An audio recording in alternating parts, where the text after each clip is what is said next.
J'avais envie de vous faire une vidéo aujourd'hui parce qu'il y a un sujet qui vient d'émerger là-dedans. Je viens d'avoir une cliente au téléphone pour faire un accompagnement individuel avec les intelligences et les natures multiples. Et il y a un sujet qui me tient particulièrement à cœur, qui a émergé ou réémergé au moment de cet appel. Et je me suis rendu compte à quel point c'était un changement de mindset par rapport au sujet de l'orientation. Donc je vais vous parler de l'orientation et de comment j'ai vécu l'orientation dans les premières années de ma vie, et notamment à la scolarité et au moment des études, etc. Et comment est-ce que j'aborde le sujet de l'orientation aujourd'hui dans mon métier.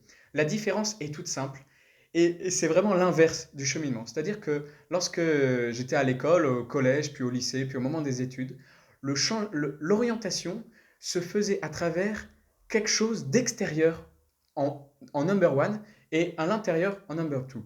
C'est-à-dire que d'abord, on regardait, bah tiens, qu'est-ce qui pourrait t'intéresser? On regarde les résultats scolaires, bah tiens, tu es plutôt bon en maths, tu peux partir en S, puis après, si tu es toujours bon en maths, peut-être des études d'ingénieur, etc. Je caricature, mais il y a vraiment cette idée-là de, en fonction de tes résultats, en fonction de ton entourage, en fonction de ce que les gens vont te proposer comme métier, eh ben, tu vas te dire, bah tiens, ça, non, ça m'intéresse pas, ça, oui, ça pourrait m'intéresser, pourquoi pas, etc. Et on se retrouve à faire des choix, en tout cas moi ça a été le cas, je me suis retrouvé à faire des choix complètement cohérents par rapport à mon entourage, par rapport à mes résultats, mais pas du tout en cohérence avec moi intérieurement. Ce qui fait que j'ai démarré des études et tout de suite après, je les ai arrêtées. Le changement de mindset, il est dans le processus. C'est-à-dire qu'aujourd'hui, quand j'accompagne les personnes avec les intelligences et natures multiples, la première étape, c'est de faire pause. Number one, on fait pause. C'est-à-dire qu'on met en pause les questionnements et sujets du moment pour d'abord prendre un temps d'intériorité et d'introspection. Donc, la toute première étape, c'est de tourner le regard à l'intérieur de soi.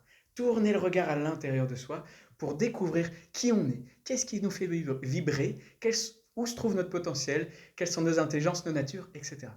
Et une fois qu'on a fait ce travail où on tourne le regard à l'intérieur, alors on peut être prêt à tourner le regard à l'extérieur et voir, ok, du coup, par rapport à moi, qui je suis et qu'est-ce qui me fait vibrer, bah, qu'est-ce qui peut me correspondre? Quel est le champ des possibles qui s'offre à moi? Et là, on arrive à un conditionnement où, en fonction de notre environnement, en fonction de notre situation, et c'est complètement ok, on va sélectionner, mais on va partir, le point de départ sera quelque chose qui nous fait vibrer intérieurement et pleinement. Voilà, donc j'avais envie de partager avec vous ce point de vue qui est complètement différent par rapport à l'orientation parce que ça me tient vraiment à cœur et ça pourra inspirer soit, j'espère, des réflexions si vous-même vous êtes en questionnement ou s'il y a des personnes autour de vous qui sont en questionnant par rapport à leur orientation. D'abord, tournez le regard à l'intérieur de soi.